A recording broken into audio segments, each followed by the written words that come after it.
host allow gue nggak buat ini? Nggak usah deh, bisa. Nggak bisa deh. Yang host tolong allow gue buat share screen di yang satu lagi. Oke, udah.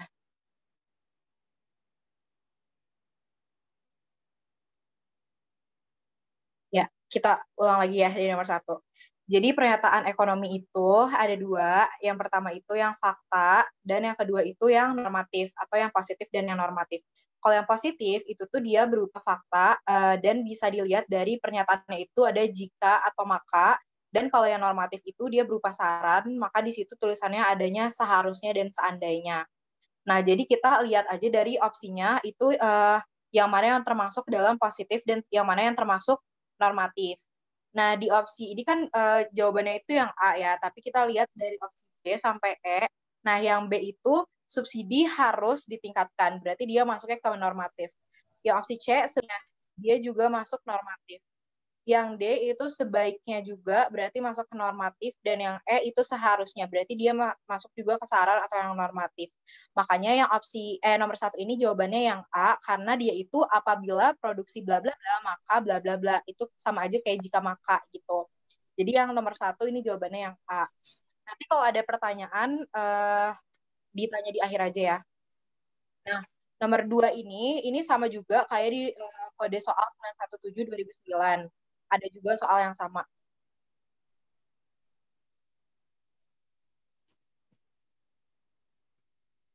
Ini suaranya masih error gak?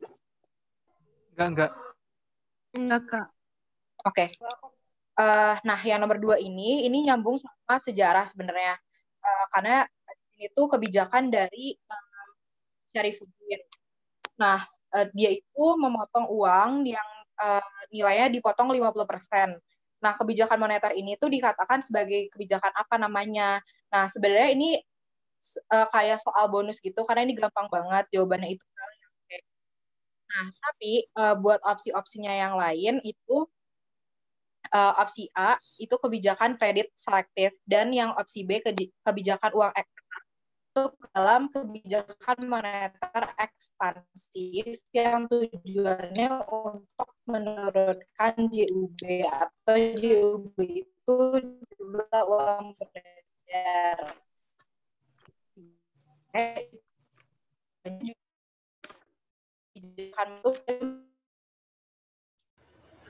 Kak, maaf suaranya delay lagi.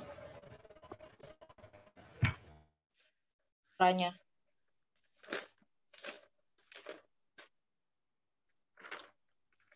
Halo? Udah enggak kok, Kak. Iya, aku aman, Min. Oke, lanjut ya, nomor 3. Nah, nomor 3 ini senjata api sangat berguna ketika dimiliki oleh polisi dan tentara, tapi mungkin menjadi berbahaya ketika dimiliki oleh anak-anak. Nah, ini tuh menunjukkan adanya, nah ini tuh kayak nilai guna gitu materinya. Nah, dari opsi A sampai E, ini tuh lima-limanya adalah nilai guna. Tapi berbeda nih, yang di opsi A itu plus utility, atau dia itu nilai guna tempat. Nah, kalau nilai guna tempat berarti contoh barang itu kayak pasir. Pasir yang ada di pantai itu nggak akan begitu bernilai kalau misalkan beda sama di pasirnya kalau dibawa ke kota gitu, kalau diolah. Nah, jadi itu di situ ada nilai guna tempat. Terus ada nilai guna waktu. Nah, kalau nilai guna waktu itu kayak misalkan contohnya jas hujan. Kalau jas hujan itu kalau lagi nggak hujan, itu nggak akan bernilai. Tapi kalau waktunya lagi hujan, itu dia bernilai. Terus yang ketiga itu ada form utility atau bentuk. Nah, kalau nilai guna bentuk itu berarti ya dari bentuknya. Misalkan kalau bentuknya masih kayu, atau misalkan dari pohon yang maksudnya kayu bata, kayak itu dia nggak punya nilai. Kalau misalkan nilainya udah diganti tuh, udah diolah bentuknya menjadi kayu, jadi meja, itu dia punya bentuk. Terus yang keempat itu kepemilikan. Nah, itu sama kayak di soal ini. Kalau misalkan senjata api dia itu berguna untuk polisi dan tentara. Beda sama di kalau dimiliki sama anak-anak gitu. Yang terakhir ada service utility. Nah, kalau service utility dia kayak pelayanan gitu. Contohnya kayak program TV itu dia nggak akan TV nggak akan berguna kalau misalnya nggak ada programnya atau nggak ada pelayanan di dalamnya. kayak kita nontonin apa gitu kalau nggak ada pelayanannya di dalamnya gitu. Sama juga kalau misalnya program TV-nya kita nggak punya TV dan program TV-nya jadi nggak punya nilai gitu. Jadi di situ ada nilai pelayanan. Lanjut ya ke nomor 4. Nah, nomor 4 ini juga sama ada di Kode 917/2009. Soal ini tuh ngomongin tentang produksi babnya. Nah, aku punya cara cepat buat ngafalin average atau disimbolinnya sama A. Kan kita pasti tahu ya ada average cost, ada average variable cost, average fixed cost, dan lain-lain. Nah, itu kan kita harus ngafalin satu-satu ya. Nah, itu kan agak susah buat dihafalin. Makanya aku pakai cara cepat.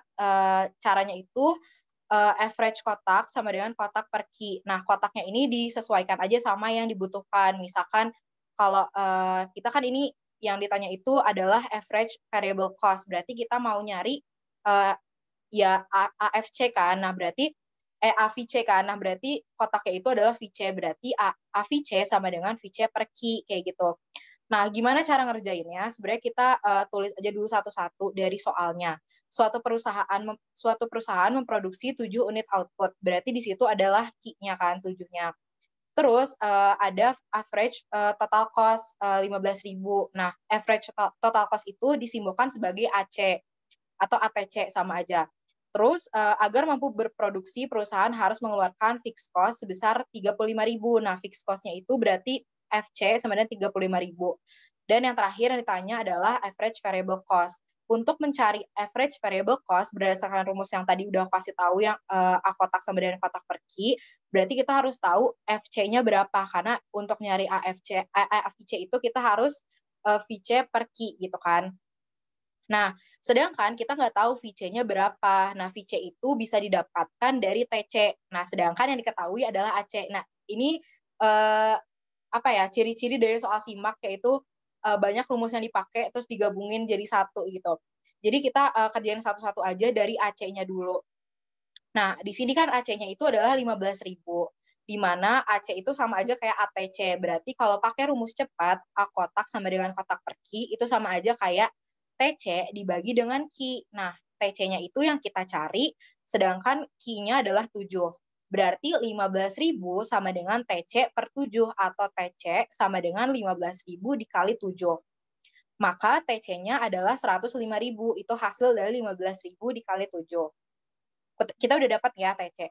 Terus kita tahu juga kalau rumus TC itu adalah fixed cost ditambah dengan variable cost. Di mana variable cost-nya yang kita carikan, variable cost-nya yang kita cari sekarang. Dan kita udah tahu TC dan FC-nya yang ada di soal. FC-nya nih fixed cost 35.000. Nah, berarti TC sama dengan FC ditambah VC itu sama aja kayak 105.000 sama dengan 35.000 ditambah VC.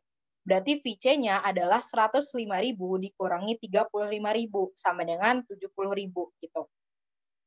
Kalau misalkan kalian kayak, apaan sih Kak, kok bingung gitu. Nanti diserap aja dulu sekarang, nanti kalian coba kerjain ulang lagi, karena ini kan pembahasannya bakal disebarin juga. Jadi nanti sambil dicek lagi biar makin paham, karena emang soal SIMAK itu agak bingung kalau baru dikerjain sekali gitu. Nah, terus kita udah dapat ya variable cost-nya yaitu 70.000. Nah, karena kita yang ditanya di soal itu adalah average variable cost, maka rumusnya itu adalah variable cost dibagi dengan key. Nah, karena variable cost-nya tadi adalah 70.000, berarti AVC sama dengan 70.000 dibagi dengan 7 sama dengan 10.000. Gitu. Jadi jawabannya yang B. Nanti kalau misalkan masih kayak bingung banget ini tuh apa, tadi balik lagi kerjain lagi soalnya, polosannya udah ada di link yang dikasih sama teman-teman dari Bersinar. Nanti kalian coba print atau boleh dicoret-coret, kerjain lagi. Kalau bisa sih kerjain dulu ya sebelum lihat pembahasan. Nanti kalau bingung baru lihat pembahasan. Kita lanjut dulu ya. Nah, nomor 5 ini, jika pada tahun 2008 rata-rata pendapatan para pemilik faktor produksi di sebuah negara naik dengan peningkatan yang besar, maka terjadi peningkatan di tahun 2008 pada semua hal di bawah ini kecuali, nah di sini itu terjadi peningkatan pendapatan.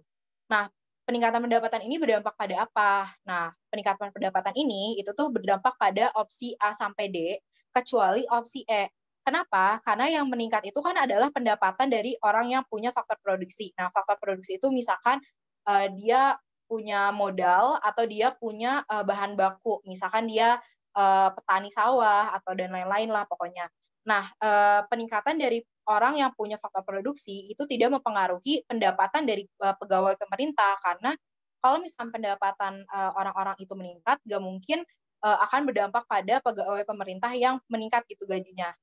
Nah, kalau misalnya dari opsi A sampai D, itu rasionalisasinya adalah yang pertama nih ya, pendapatan nasional bruto. Pendapatan nasional bruto itu dalam bahasa Inggris sama aja kayak GNP.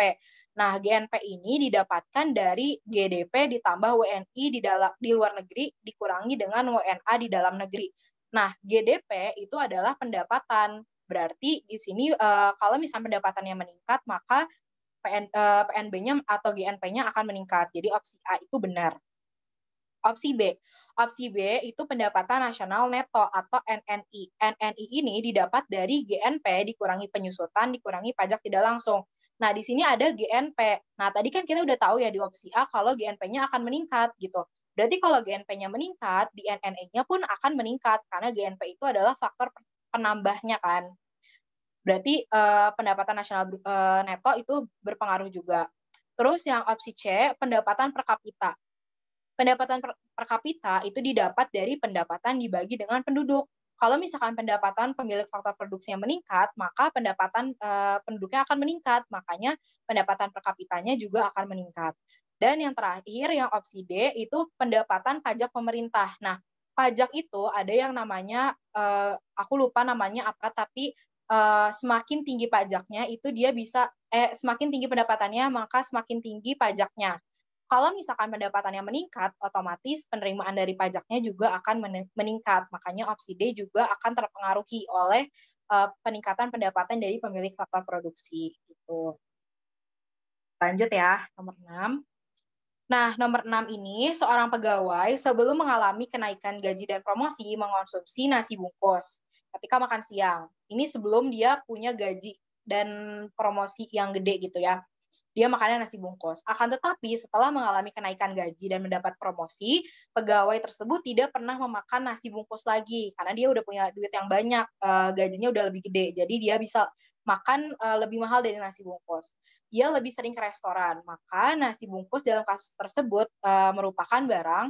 Nah, sebenarnya elastisitas itu kan ada 4 jenis ya. Ada elastisitas permintaan, ada elastisitas penawaran, ada elastisitas pendapatan, dan ada elastisitas silang. Nah, kalau misalkan di soal ini, dia itu termasuk ke dalam soal elastisitas pendapatan. Kenapa? Karena yang dipengaruhi adalah gajinya kan, kenaikan gaji. Berarti dia masuk ke elastisitas pendapatan. Elastisitas pendapatan sendiri itu ada 2 jenis lagi, ada yang inferior dan ada yang superior. Bedanya apa? Kalau yang inferior itu di saat pendapatannya meningkat, maka quantity atau permintaan dari barang X itu akan menurun atau hubungannya antara pendapatan dengan barang yang diminta itu negatif. Tapi kalau yang superior itu berbanding lurus. Kalau misalkan pendapatannya meningkat, maka dia akan meningkatkan jumlah konsumsi terhadap barang tersebut. Contohnya kayak gimana? Inferior itu kalau misalkan barang-barang yang bisa dibilang murah gitu. Misalkan nasi bungkus contohnya di soal ini, atau makanan warteg atau apapun. Tapi kalau restoran itu dia termasuk ke dalam barang yang superior gitu. Nah, berarti nasi bungkus di sini dia termasuk ke dalam inferior gitu. Terus contoh lainnya juga kalau superior tuh kayak misalkan HP gitu. Kalau misalkan gaji kita meningkat, berarti kita bakal bisa beli barang yang lebih mahal. Kita bakal beli HP yang lebih mahal gitu misalkan. Berarti dia termasuk ke dalam superior gitu. Lanjut ya ke nomor selanjutnya. Nah, nomor 7 ini, manakah kurva permintaan berikut yang termasuk ke dalam kurva permintaan yang inelastis? Nah, sebenarnya kurva permintaan itu kita bisa lihat langsung dari bentuknya kayak gimana. Bentuknya itu kalau yang permintaan itu dia akan menurun dari kiri atas ke kanan bawah. Sedangkan kurva penawaran itu dari kiri bawah ke kanan atas. Nah, sebenarnya dari opsi ini, dari A sampai E, kita udah bisa lihat mana yang permintaan. Yang permintaan itu kan tadi yang dari kiri atas ke kanan bawah ya. Itu berarti cuma ada opsi A dan opsi E. Jadi yang lain itu sebenarnya jawabannya salah. Tapi kalau mau disebutin, opsi D itu adalah kurva dalam pasar persaingan sempurna.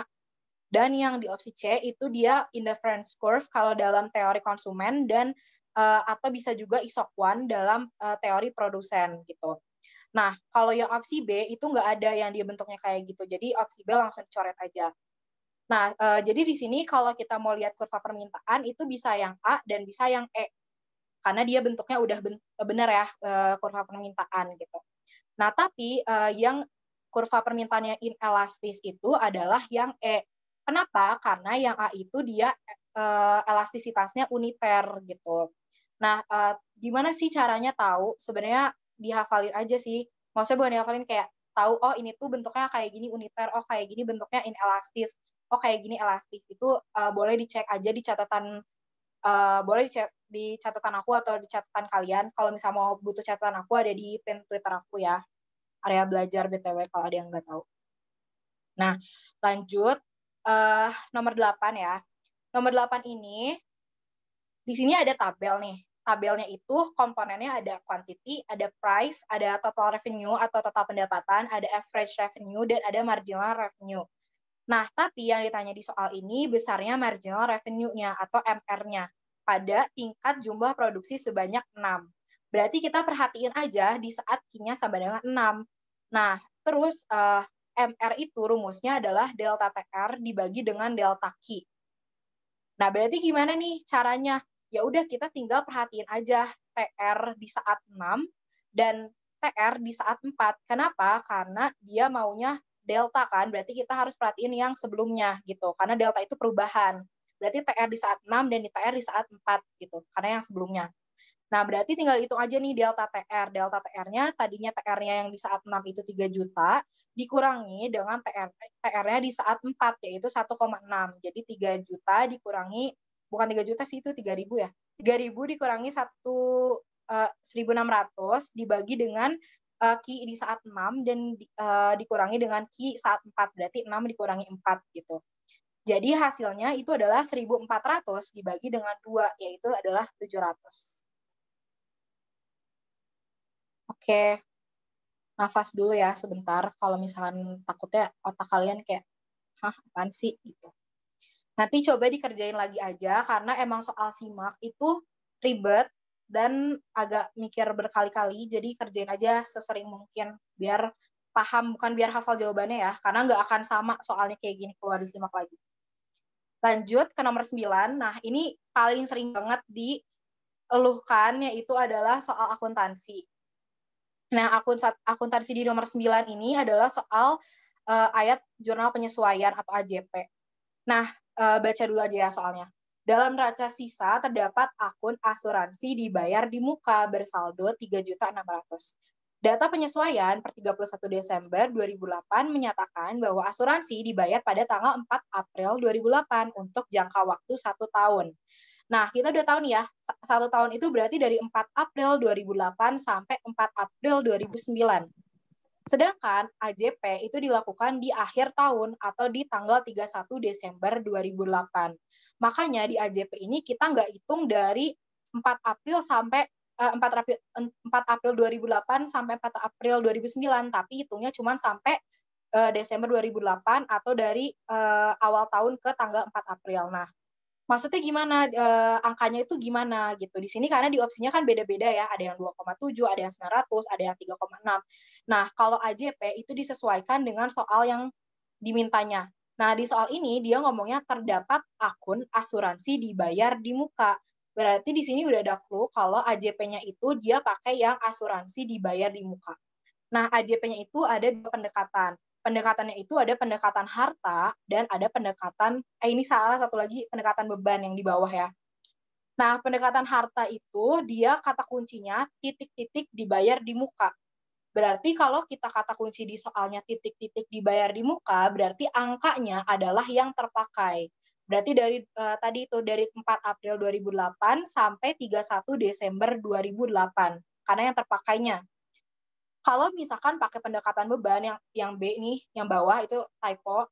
Kalau pakai yang pendekatan beban, dia itu harus di soalnya kata kuncinya beban titik-titik atau misalkan beban asuransi, beban sewa atau dan lain-lain lah. Kalau misalkan kata kuncinya beban, maka angkanya yang tersisa. Tersisa itu berarti yang tersisa ya dari Januarinya sampai 4 April 2009 gitu. Nah, tapi karena di soal ini kita pakainya kata kuncinya asuransi dibayar di muka, otomatis pakai pendekatan harta yang atas. Nah, karena pakai pendekatan harta, maka kita harus mencari angkanya yang terpakai dari 4 April 2008 sampai 31 Desember 2008. Nah, ini ada agak ngecoh juga, karena dari 4 April sampai 4 Desember itu dihitungnya 8 bulan kan, dari April ke Desember. Tapi 4 April 2008 sampai 4 Desember 2008 itu adalah 8 bulan. Tapi 4 Desember 2008 itu belum kena 31 Desember. Jadi belum terlewati gitu. Belum bisa tutup buku, belum bisa AJP. Nah, berarti harus maju ke 4 Januari 2009. Biar 31 Desember udah kelewatin. Nah, berarti dihitungnya dari 4 April 2008 sampai 4 Januari 2009. Gitu. Nah, 4 April 2008 sampai 4 Januari 2009 adalah 9 bulan. Gitu. Nah, 9 bulan ini adalah angka yang terpakai sesuai dengan pendekatan yang kita mau pakai di soal ini. Gitu ya. Nah, berarti 9 per 12. 12-nya dari mana? 12-nya ini karena jangka waktunya adalah 1 tahun atau 12 bulan. Maka 9 per 12 dikali dengan tadi harganya adalah 3,6. Berarti 9 per 12 dikali 3,6 juta, itu hasilnya 2,7 juta. Gitu. Jadi angkanya untuk pakai pendekatan harta itu adalah 2,7. Sekarang kita lihat nih ya di opsi. Opsinya ini yang pakai angka 2,7 itu ada opsi A dan opsi B. Otomatis opsi yang lain langsung coret karena salah. Nah, sekarang penulisannya nih, ditulis AJP-nya. Asuransi dibayar di mukakah yang di atas atau yang di bawah asuransi dibayar di mukanya? Disesuaikan dengan pendekatannya tadi. Karena kita pakai pendekatan harta, maka yang di bawah adalah asuransi dibayar di muka. Yang di atasnya beban asuransi. Makanya jawabannya yang paling tepat adalah opsi B. Karena kalau yang A, dia itu penulisannya pakai yang tersisa atau pakai yang pendekatan beban gitu. Coba ya. Nanti kalian kerjain ulang dan pahami lagi maksudnya gimana gitu. Karena ini kan videonya juga di-record ya, jadi bisa nanti nonton di YouTube-nya Bersinar buat kemarin gimana ya pembahasannya gitu. Sekarang kita lanjut ya ke nomor 10. Nah, nomor 10 ini juga sama lagi, udah ada di soal 917/2009, tapi kita bahas lagi ya. Nah, di nomor 10 ini kita mencari HPP dari tahun 2007. Nah, HPP itu apa rumusnya? HPP itu rumusnya adalah persediaan barang dagang awal ditambah dengan pembelian bersih dikurangi dengan persediaan barang dagang akhir. Di mana pembelian bersih itu rumusnya adalah pembelian ditambah biaya angkut pembelian dikurangi dengan retur pembelian dikurangi dengan diskon pembelian gitu. Semoga ngerti ya maksudnya gimana. Nah, terus ya udah tinggal dihitung aja mana komponen yang ditambah dan mana komponen yang dikurang. Ini udah aku highlight, yang warna ungu adalah yang ditambah dan yang warna merah adalah yang dikurangin. Nah, di sini ada retur penjualan dan ada potongan penjualan. Itu tuh nggak dipakai. Kenapa? Karena itu untuk menghitung penjualan bersih. Sedangkan di rumus HPP yang dicari itu adalah pembelian bersih. Jadi yang penjualan nggak dihitung gitu. Jadi yang retur penjualan dan potongan penjualan nggak usah dipakai, nggak usah dihiraukan gitu ya. Nah, berarti 12.500.000 ditambah 34 juta dikurangi 6 juta dikurangi 4.500.000 dan dikurangi 9.300.000 itu adalah 26.700.000 gitu. Ini termasuk soal yang mudah karena nggak usah terlalu mikirin bakal kemana-mana karena rumusnya udah kayak gini dan ya udah tinggal dihitung aja, nggak terlalu ada yang muter-muter gitu ya. Sekarang kita lanjut ya ke nomor 11. Nah, nomor 11 ini adalah materi moneter, di mana yang atas ya, dia bilang kalau dalam keadaan inflasi, Bank Sentral dapat melakukan operasi pasar terbuka untuk menarik sebagian besar uang yang beredar. Nah, inflasi ini adalah kondisi di mana jumlah uang beredar itu terlalu banyak. Kalau misalkan jumlah uang beredarnya terlalu banyak, otomatis Bank Sentral akan berusaha untuk mengurangi jumlah uang beredar. Maka dilakukanlah moneter kontraktif. Beda halnya kalau misalkan sedang terjadi deflasi. Kalau sedang terjadi deflasi, maka jumlah uang beredarnya itu sedikit. Maka akan dilakukan pengurangan jumlah uang beredar dengan dilakukannya moneter ekspansif gitu. Nah, kalau misalkan moneter kontraktif, itu sebagian besar uangnya ini akan ditarik dengan operasi pasar terbuka, salah satu caranya, dengan cara menjual surat berharga negara gitu. Nah, jadi yang atas itu benar karena bisa dilakukannya operasi pasar terbuka untuk mengatasi inflasi itu dengan cara menjual. Gitu. Yang bawah itu adalah pengertiannya dari operasi pasar terbuka, tapi kesalahan nih. Kesalahannya itu kalau di opsi bawah, di soal bawah itu dia bilang kalau operasi pasar terbuka itu untuk menaikkan atau menurunkan suku bunga. Sedangkan suku bunga itu adalah diskonto, bukan operasi pasar terbuka. Jadi operasi pasar terbuka itu berkaitan dengan surat berharga negara. Dia bisa menjual, bisa juga membeli gitu. Nah, kalau suku bunga itu diaturnya dalam kebijakan diskonto. Jadi yang bawah itu salah, yang atas benar gitu. Walaupun benar, diskonto juga bisa mengatur inflasi dan deflasi juga, tapi pengertiannya salah karena yang bawah itu dia bilangnya malah operasi pasar terbuka itu untuk suku bunga, harusnya untuk jual beli surat berharga negara gitu. Kita lanjut ya ke nomor 12. Nomor 12 ini banyaknya permintaan suatu barang bergantung terhadap banyak atau sedikitnya barang yang diproduksi. Pernyataan ini adalah salah karena kita harus tahu apa sih faktor-faktor yang mempengaruhi permintaan dan penawaran. Nah, penawaran itu dipengaruhi dengan banyak dan sedikitnya barang yang diproduksi karena penawaran datangnya dari produsen. Sedangkan itu dari konsumen, faktornya dari konsumen, misalnya seleranya, pendapatan konsumennya, harga substitusinya, dan harga barang. Jadi yang datang dari konsumen kalau yang permintaan. Makanya sedikit dan banyaknya barang yang diproduksi itu tidak mempengaruhi banyaknya permintaan karena dia mempengaruhi banyak atau kurangnya penawaran gitu. Jadi yang atas jawabannya salah, pernyataannya salah. Yang bawah, keseimbangan pasar dipengaruhi kurva penawaran dan permintaan. Nah, ini pernyataannya benar karena keseimbangan pasar yang aku titikin warna merah itu atau warna pink, itu tuh didapat dari potongan dari kurva permintaan dan kurva penawaran. Makanya keseimbangan pasar ini dipengaruhi oleh kurva penawaran dan permintaan. Gitu. Ini mungkin faktor-faktornya bisa dipahami lagi di bab permintaan dan penawaran ya. Oke. Kita lanjut ke nomor 13. Nah, nomor 13 ini adalah pada pasar yang memiliki sifat permintaan inelastis, maka produsen cenderung untuk menaikkan harga. Nah, inelastis itu apa? Inelastis itu adalah barang yang perubahan harganya itu tidak terlalu berpengaruh terhadap permintaannya. Contohnya apa? Misalkan beras gitu ya, bahan-bahan makanan pokok itu dia jenisnya inelastis. Kenapa? Karena mau harganya dinaikin, mau harganya diturunin, orang bakal tetap belinya segitu-segitu aja karena mereka butuh. Nah, itu termasuk ke dalam inelastis. Beda sama barang elastis. Kalau barang elastis, maka perubahan harganya itu akan berpengaruh terhadap jumlah permintaan. Misalkan nih, harga iPhone itu misalkan lagi turun, lagi diskon 70% misalkan. Nah, karena iPhone ini dia termasuk ke dalam barang elastis, itu kenapa dia dikatakan sebagai elastis? Karena penurunan harga yang 70% ini, orang bakal ngantri sampai kayak gimana untuk beli iPhone diskon 70% ini. Nah, berarti dia itu harganya, jenis barangnya adalah elastis. Nah, kalau barangnya itu inelastis, kita keep in mind kalau ini adalah barang-barang beras misalkan ya. Nah, kalau misalkan barang beras, itu mau harganya dinaikin berapapun, kita bakal tetap beli, karena kita bakal tetap makan, gitu. Makanya produsen itu bakal cenderung menaikkan harganya.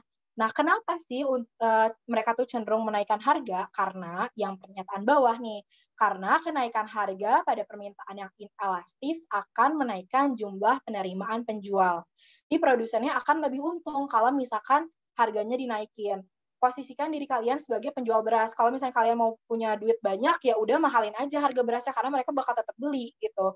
Nah, makanya ini tuh berhubungan yang atas dan bawah. Caranya gimana ngerjainnya? Bisa juga kalau mungkin ada yang ikut kelasnya tadi ya, yang kelas geografi, itu bisa juga bacanya dari bawah, tapi bisa juga baca dari atas. Kalau baca dari atas itu pakai mengapa, karena mengapa permintaan inelastis cenderung menaikkan harga karena kenaikan harga akan meningkatkan penerimaan penjualan gitu. Atau price naik maka TR-nya akan naik. Oke, kita lanjut ya. Ke nomor 14.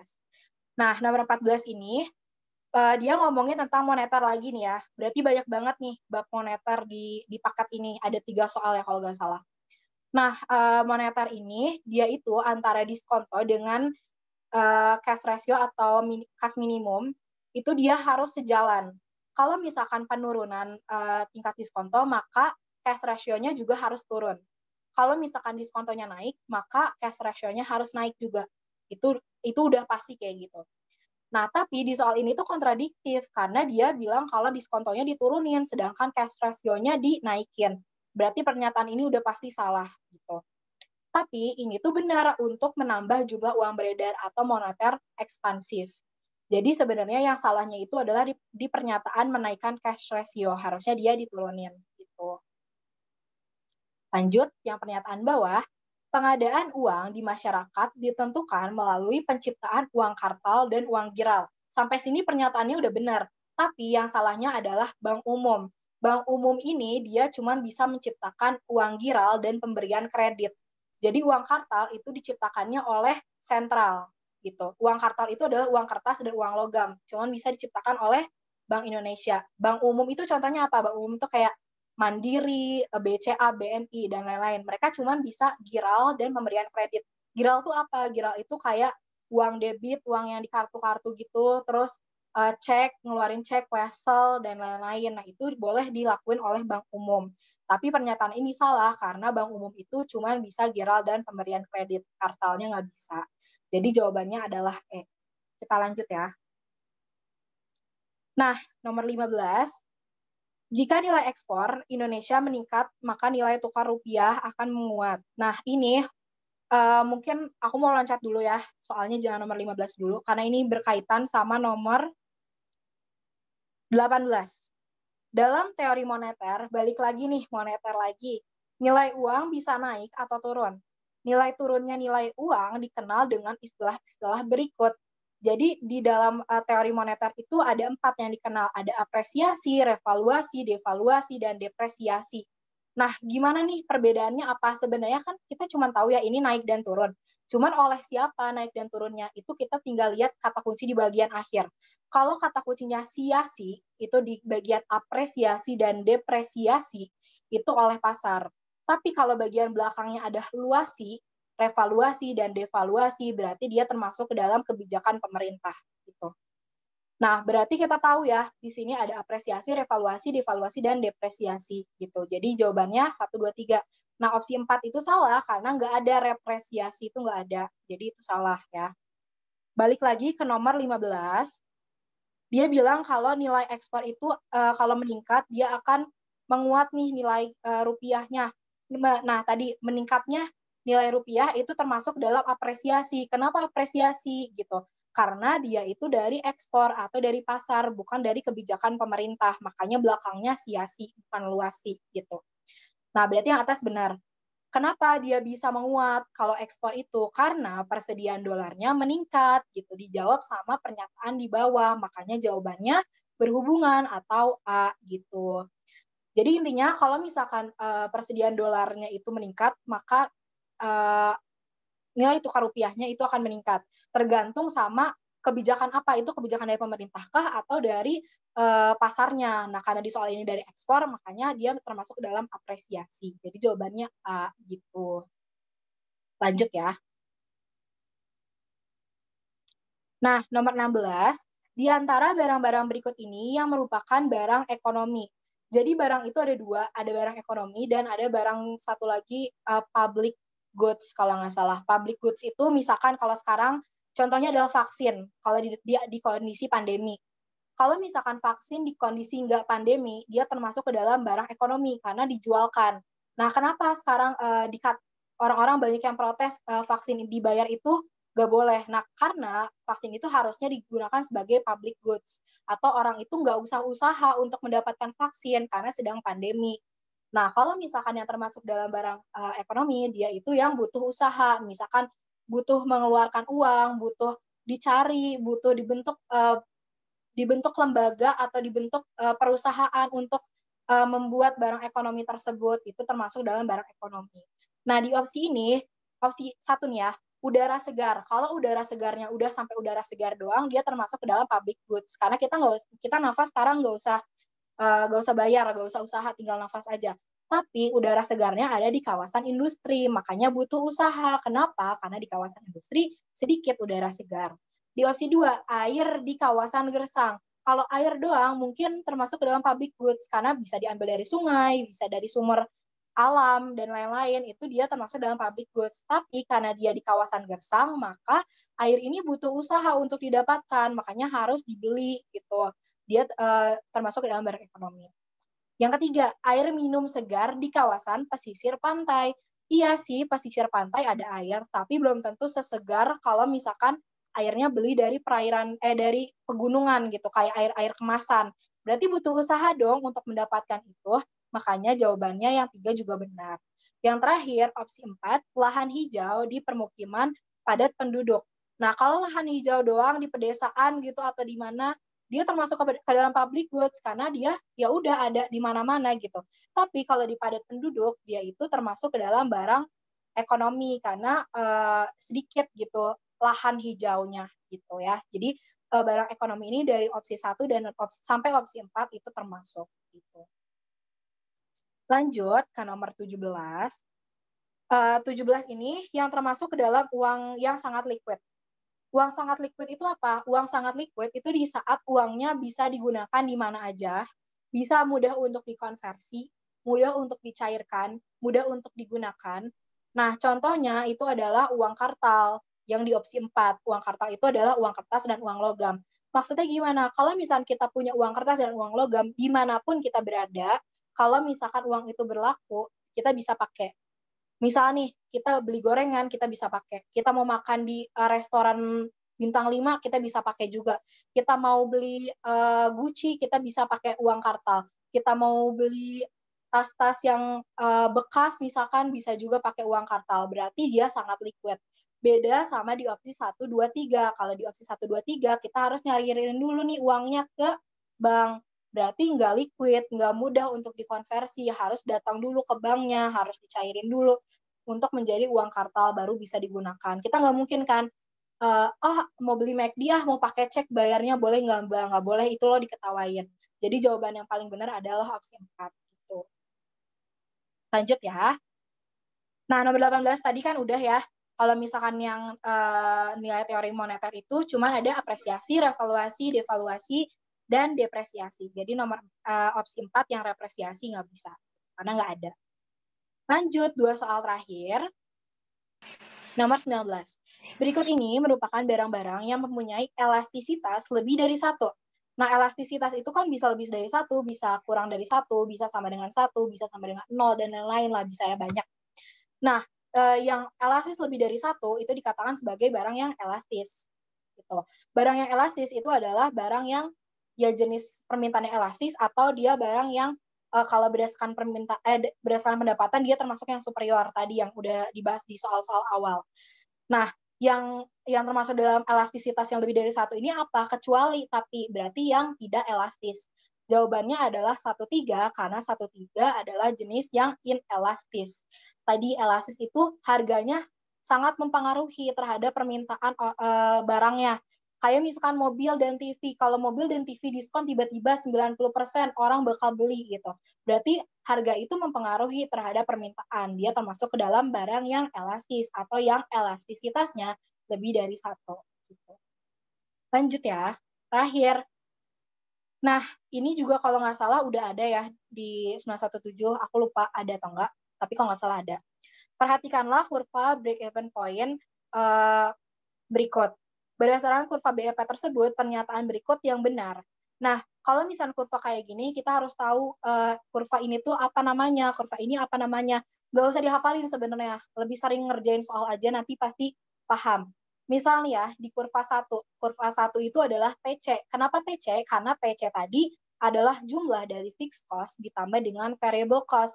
Maka dia datangnya di tengah-tengah antara FC dan VC. Nah, VC itu dia bisa kayak di kurva 1. Nah, kurva 1 itu dia termasuk TR dan bisa juga bentuknya kayak VC nih di angka 3, di kurva 3. Dia bisa bentuknya selanda itu, bisa juga securam TR, itu bebas. Tapi intinya datangnya dari angka 0 kalau yang VC.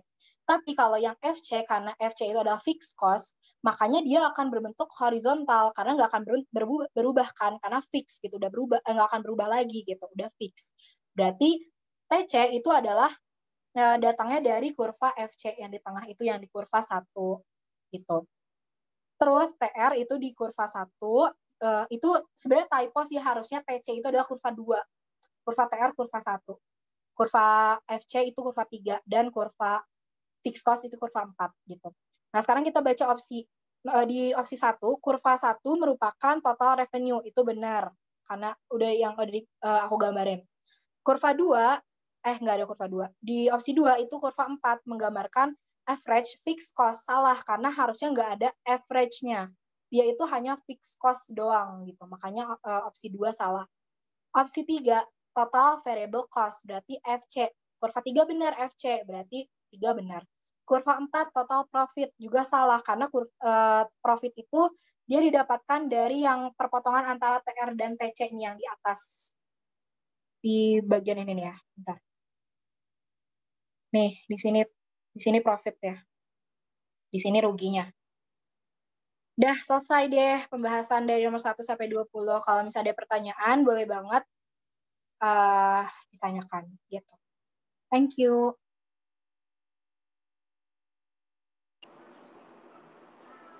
Oke, boleh langsung unmic aja. Kak, mau nanya, liquid tuh Ayu. kan udah dicairkan, debit itu masuk nggak?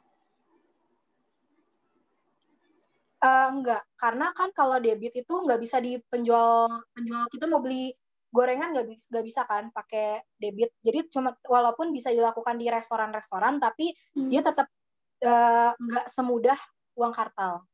Jadi cuma uang kartal aja. Jadi kalau yang sangat liquid, ya kalau uang kartal berarti yang harus benar-benar di segala tempat bisa digunakan. Gitu. Oh, makasih Kak. Oke. Ada lagi yang mau nanya? Maaf Kak. Boleh langsung. Jawab. Boleh di nomor awal nggak Kak? Sorry, kenapa?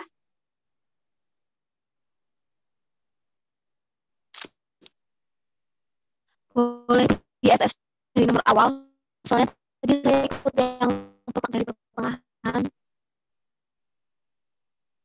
Suara kamu putus-putus. Diketik aja nggak apa-apa di chat. Itu Kak minta SS-in.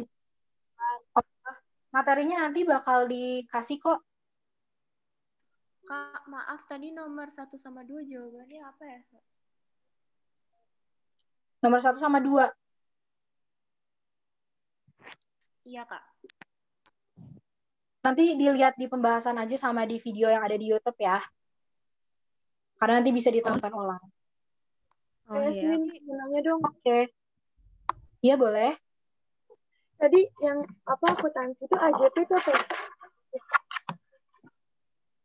AJP kenapa? Kepanjangannya apa? Ayat Jurnal Penyesuaian.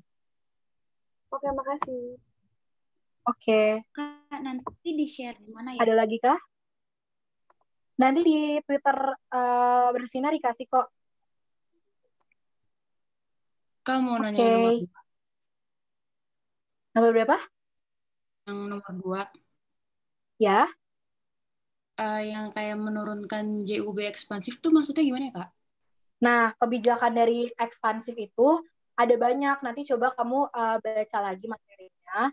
Karena di situ dia bisa dari ekspansif itu dia bisa diskonto, bisa cadangan kas, bisa juga dari surat berharganya. Jadi ada banyak sebenarnya. Nanti coba dipahami aja lagi materinya ya. Oke, Kak. Terima kasih. Oke. Kak, mau nanya nomor Ya. 15. 15. Sebenarnya mau nanya ini sih Kak, jadi udah coba ngerjain tapi yang kayak gini, tapi kalau udah 928. Kalau di 928 itu pernyataannya beda dikit Kak. Ada Ya. kata Oke gini, jika nilai ekspor saja Indonesia meningkat, maka nilai tukar rupiah akan meningkat. Kan meningkat sama dengan menguat ya Kak. Tapi di sini tulisan saja. Jadi itu gimana tuh ya Kak? Pernyataannya benar atau enggak? Iya, benar. Sama aja kok. Oke. Ya. Karena untuk menaikkan nilai tukar rupiah, kalau mau pakai pasar, itu emang harus ekspor. Nggak boleh impornya, nggak boleh naik. Jadi emang harus ekspor doang. Kak, mau nanya yang nomor 11. Nomor 11. Itu kan tadi yang suku bunga salah. Harusnya apa ya? Yang bawah ya? Benerannya, iya. Yang bawah itu kan dia bilang kalau operasi pasar terbuka itu dia menaikkan dan menurunkan suku bunga. Itu salah karena harusnya operasi pasar terbuka itu adalah jual beli surat berharga negara. Oh lah, oke, makasih Kak. Kalau yang suku bunga dia termasuk kebijakan diskonto ya namanya, bukan operasi pasar terbuka. Iya Kak, makasih. Oke, BTW kalau misalkan kalian ini jangan lupa untuk isi survei bersinar ya, karena ini penting banget buat pengembangan dari bersinar ke depannya. Jadi boleh banget diisi survei dan ulasannya. Di-scan aja dari kalian buka kamera langsung scan nih layarnya atau bisa juga buka link yang ini bit.ly/bersinar bertanya atau bit.ly/ulasan bersinar gitu. Iya, aku juga mau infoin. Kita ada di IG juga, sama ada di YouTube. Pokoknya semua sosial media kita namanya Bersinar Project ya. Iya, jangan lupa buat di-follow dan di-subscribe buat info-info selanjutnya. Ya. Kalian bisa nonton ulang lagi kelas-kelas dari kemarin bersinar di YouTube kita ya. Ada pertanyaan lagi nggak? Kak, mau nanya dong. Lagi yang mau nanya? Boleh? Kan di nomor 15 itu bentuk soalnya yang ekspor kan pasar. Kalau bentuk yang pemerintahnya itu soalnya gimana? Kalau yang pemerintah itu langsung aja pemerintah menaikkan atau menurunkan nilai tukar rupiah. Pernah dengar nggak kalau Jokowi itu pernah naikin nilai tukar rupiah? Nurunin kalau nggak salah. Terus juga B.J. Habibie pernah nurunin nilai rupiah ke 7.000 kalau nggak salah. Nah itu termasuk ke dalam kebijakan pemerintah. Jadi di situ sebenarnya ada tujuannya kenapa dinaikin dan diturunin kalau dari kebijakan pemerintah ya. Tuh. Halo, ada lagi yang mau nanya? Kak, aku mau nanya, Kak. Ya, boleh. Yang nomor 15 itu ya. Alasan masih nggak ngerti kenapa dolar juga bisa menguat. Nah, enggak, sebenarnya yang menguat itu adalah nilai tukar rupiahnya. Nilai tukar rupiah bisa menguat kalau misalkan persediaan dolarnya kita banyak nge-save duit dolar. Kalau misalnya kita di banknya itu nge-save banyak duit dolar, itu nilai tukar rupiahnya akan meningkat. Tapi kalau misalkan persediaan dolarnya itu dikit, berarti banyaknya tuh dipegang sama rakyat secara umum, itu nilai tukar rupiahnya itu akan menurun gitu. Makanya caranya itu banyakin ekspor, jangan banyakin impor. Kalau misalnya kita banyakin ekspor, maka nilai tukar rupiah kita akan semakin menguat gitu. Ada pertanyaan lagi? Aku mau tanya. Boleh. Yang nomor 20 itu kan average fixed cost-nya itu emang kurvanya selalu horizontal gitu ya, Kak? Average fixed cost? Mungkin fixed cost aja kali ya. Nggak ada average. Oh iya, iya. Ya, kalau misalkan average fixed cost, itu bentuknya dia, gimana ya cara gambarinnya? Dia kayak gini nih, coba lihat. Nah, gini nih. Dia kayak lengkung, tapi dari kiri atas ke kanan bawah gitu. Nurun. Tapi dia lengkung bentuknya. Oke, Kak, makasih. Oke, ada lagi? Aku mau nanya. Boleh. Yang nomor 9 itu dihitungnya dari 4 April 2008 atau enggak ya, Kak? Nomor 9 itu dihitung dari 4 April 2008 sampai 4 Januari 2009. Kenapa 4 Januari? Kenapa enggak 4 Desember? Karena kalau 4 Desember belum melewati akhir tahun. Sedangkan AJP dilakukannya tanggal 31 Desember. Karena kalau dihitungnya sampai 4 Desember 2008 doang, belum ada kan tanggal 31 Desembernya, jadi nggak bisa. Jadi harus sampai 4 Januari 2009. Oke, makasih Kak. Oke. Ada lagi? Kak, aku mau nanya nomor 12, Kak. Oke. Yang tadi kan katanya permintaan itu tergantung dari konsumennya ya, Kak? Iya. Kalau yang penawaran? Kalau penawaran dari produsen. Contohnya faktor-faktornya misalkan peningkatan teknologi, penurunan pajak, penurunan bahan baku, itu mempengaruhi penawaran. Oke, makasih, Kak. Ada lagi?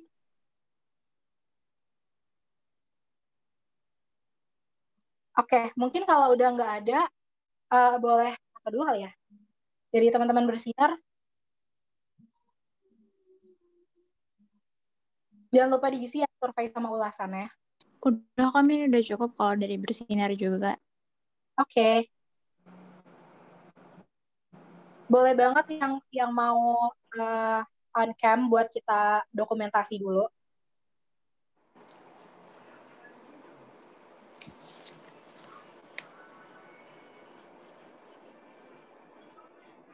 Ini share screen-nya bisa dimatiin dulu aja.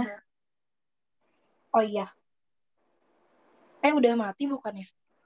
Udah baru mati.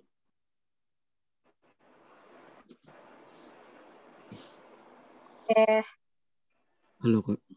Yang Halo. bisa on cam boleh on cam. Halo, Kak. Iya, tadi kayaknya ada yang ngomong kenapa.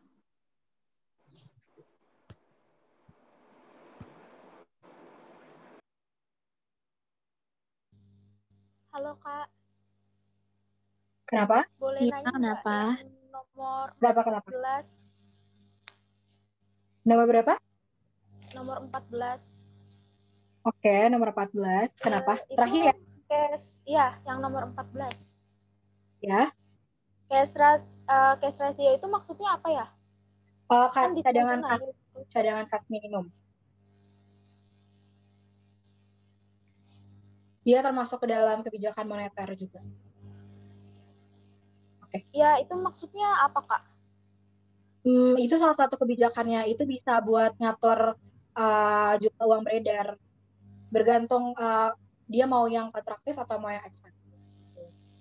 Sama aja kayak tadi kebijakan bunga, diskonto, terus juga jual beli operasi pasar terbuka. Itu salah satunya. Ada juga yang cadangan kas minimum gitu. Oh, iya. Makasih ya, Kak. Oke. Yang bisa on cam boleh on cam sekarang ya. Mungkin 1 menit dari sekarang dikasih waktu buat siap-siap biar cantik dan ganteng.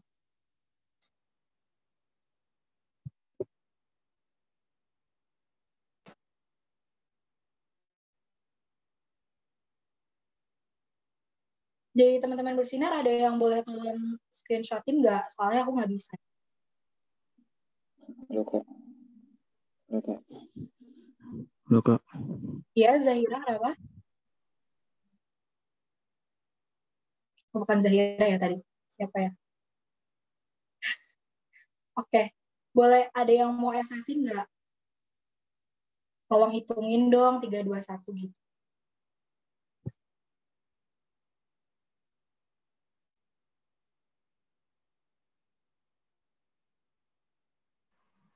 Zaki boleh tolong nggak?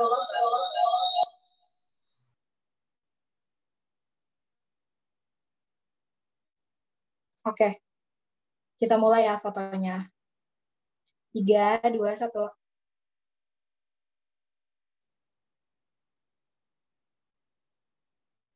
Bentar. Agak error. Sebentar ya. 3, 2, 1.